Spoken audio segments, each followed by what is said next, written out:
கர்த்தருடைய பரிசுத்த நாமத்துக்கு ஸ்தோத்திரமும் துதியும் கனமும் மகிமையும் எப்போதும் உண்டாகட்டும்.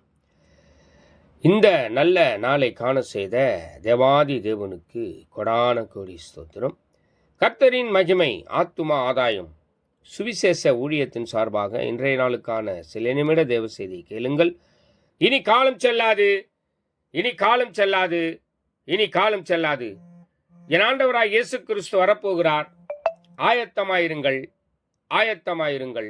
அநேகரை ஆயத்தப்படுத்தி ஆண்டவர் பக்கமாய் திருப்புங்கள். பக்கத்துணையாய் பக்கத்திலே எப்போதும் உங்களுடனே கூட இருந்து உங்களை ஆசீர்வதிப்பார்.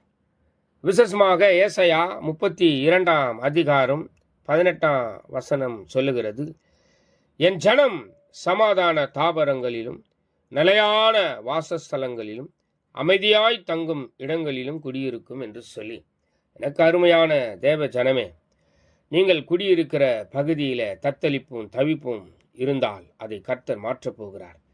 நீங்கள் அமைதியாக தங்கும் இடத்திலும் நிலையான வாசஸ்தலத்திலும் நீங்கள் இருப்பீர்கள் என்று கர்த்தர் சொல்லுகிறார்.